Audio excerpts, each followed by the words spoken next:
C'est presque de l'info, c'est la revue de presque de Nicolas Canteloup.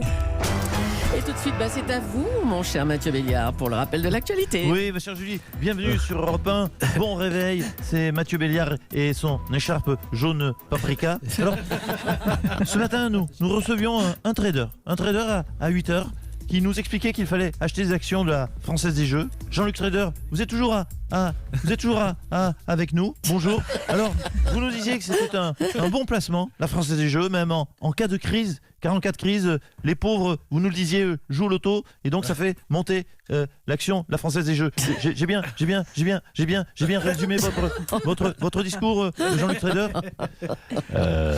Écoutez, Monsieur Béliard, effectivement, le business model de la Française des Jeux est solide.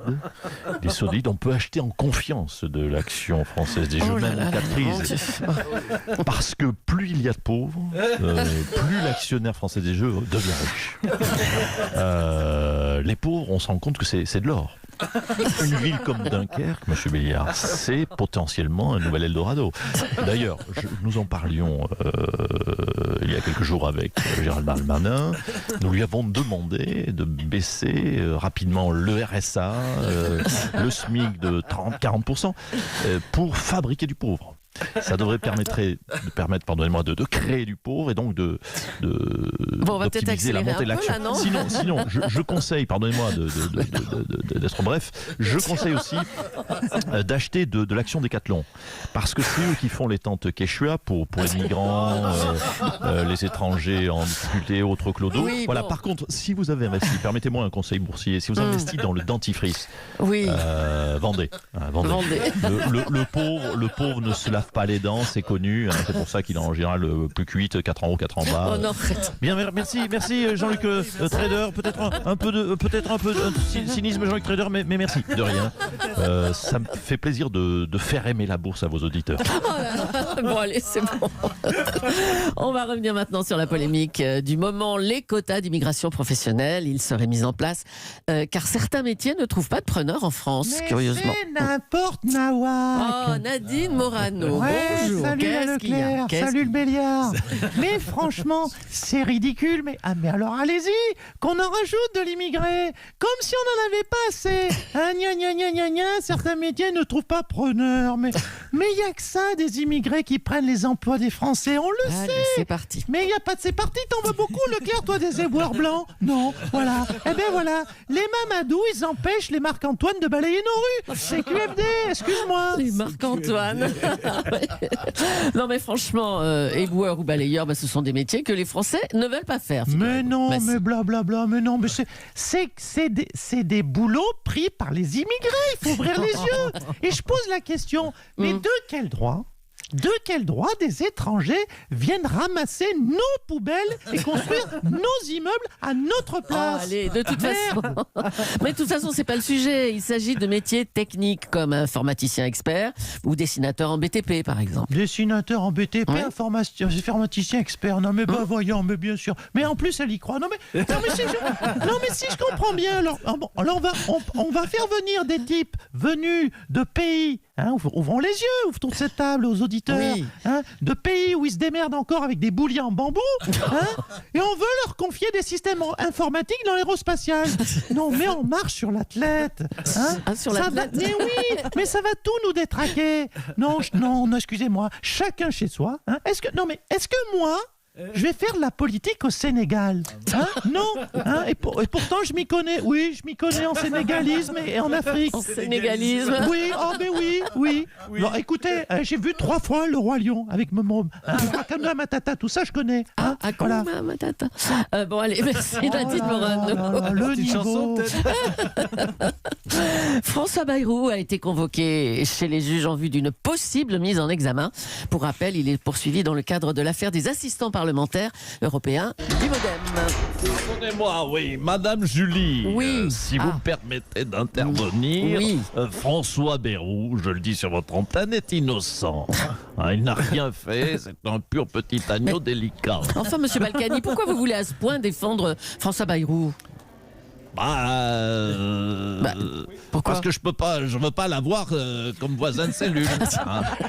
Je sais très bien qu'ils vont le mettre dans le quartier VIP. Hein. Et après, je vais me cocoltiner à vie. Hein. Déjà que passer 9 ans en prison, c'est pas drôle. Si en plus, il faut purger sa peine avec Bérou, H24, c'est de la torture. Hein. C'est un acte de barbarie. Oh là là, arrêtez. Attendez un instant. Isabelle, ça avance la cagnotte pour me sortir d'ici ou pas? Ah mais oui, c'est vrai. Mais il y a ça aussi. Effectivement, votre femme a pris la tête d'un appel aux dons pour réunir le montant de votre caution. Alors, est-ce que ça avance, Isabelle Balkany? Oui, bonjour madame. Bonjour.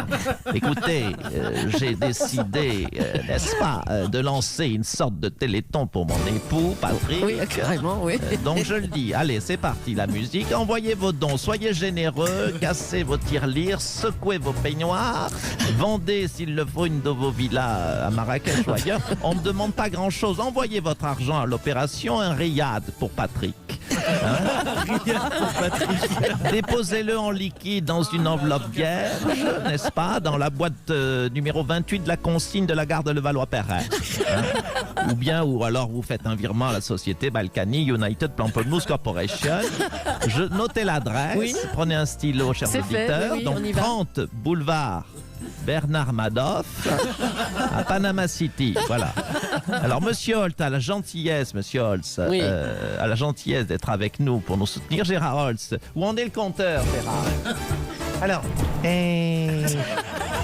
le compteur a bougé, Isabelle. Il a bougé, le compteur a bougé, il a bougé, le compteur a bougé. Alors, signalons, chère Isabelle, que dans la soirée du Balcaton, des artistes exilés fiscaux viendront chanter leurs plus belles chansons. Leurs plus belles chansons seront chantées. Elles seront chantées, leurs plus belles chansons. Le compteur a bougé, il a bougé, le compteur a bougé. On attend Florent Pagny, on attend Yannick Noah, Michel Polnareff. Ah, merci, cher Gérard, de pouvoir compter sur vous. Merci à vous tous. Vous êtes désormais donc, alors, le compteur a bougé, vous nous disiez. Oui. 432 Blaireau. généreux mécènes de la liberté. N'oubliez pas, généreux donateurs, les dons sont défiscalisés. Hein. Chaque sou que vous donnez à monsieur Patrick Balkany, c'est toujours ça que les cheminots grévistes n'auront pas. Bon, bref, donnez. On s'en fout de la famine en Afrique, il y a quand même plus important. Vive la liberté, à vous Julie, à vous Cognac Jet. Allez, on va parler de la visite d'Emmanuel Macron en Chine. Eh ben, elle s'est achevée, cette visite. Visite lucrative, hein, avec des milliards d'euros de contrats. Le groupe hôtelier Accor, notamment, a signé un très gros contrat pour fidéliser sa clientèle chinoise. Pour en parler, on va tenter de joindre un responsable du groupe Accor.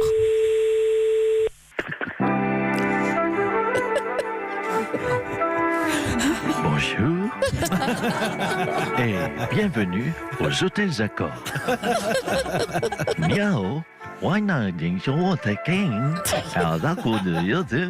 hôtels Accor. Nicolas Sarkozy travaille toujours à la tête du groupe, on dirait. Hein. On avait oublié ça. Hein.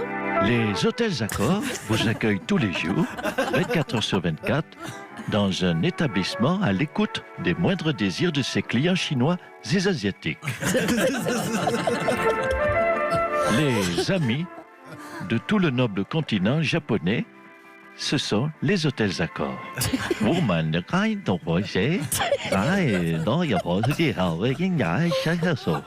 Bien, on s'y croirait. Hein. Les hôtels Accor seront ravis d'accueillir leurs nobles clients dans nos chambres équipées de diffuseurs de pollution industrielle afin qu'ils se sentent comme chez eux. Parfum embouteillage à Shanghai, parfum usine de pneus en centre-ville de Shenzhen, tous les goûts sont aux hôtels Accor. Envie de vous détendre en regardant la télévision? Les hôtels Accor vous offrent un large choix de une seule chaîne gouvernementale unique. Envie d'enfermer les prisonniers politiques? Les hôtels Accor vous garantissent une discrétion totale sur le sujet, fruit d'une tradition occidentale millénaire. Le fermage de gueule en échange de gros contrats. Alors, bientôt, aux hôtels Accor, bienvenue. Aux hôtels Accor. Oh, remarquable. Allez, pendant son voyage en Chine, Emmanuel Macron était aussi accompagné de Nicolas de Villiers, le fils de Philippe de Villiers, directeur du Puy du Fou. Monsieur de Villiers, votre fils a signé un contrat avec la Chine pour la création d'un parc d'attractions en 2020, hein, c'est ça? Oui, femelle, oui, bonjour. Bonjour à vous, monsieur Béard, je confirme. Mon fils, ma bataille est allée en Chine avec le président pour signer un contrat sur la création du Puy du Fou chinois. Je préfère, écoutez, tout seigneur, tout honneur, je préfère le laisser vous exposer ce projet. Nicolas, oui, mon lapin, tu viens expliquer ton projet à radio, à Monsieur Béard, à Mme Julie, puis à tous les autres. Tu viens, vas-y. Laissez la parole dans le micro, vas-y.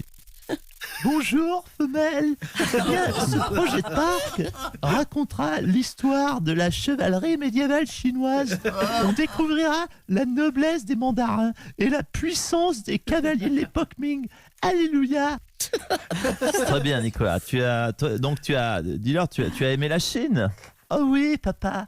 Là-bas, il n'y a pas de projet de PMA, de GPA ou de mariage de goudou moustachu. Bien sûr, je On a comprends. encore le sens des valeurs là-bas, papa. Bah ouais. On n'a pas besoin de faire de manif pour tous. De toute façon, là-bas, c'est la manif pour personne.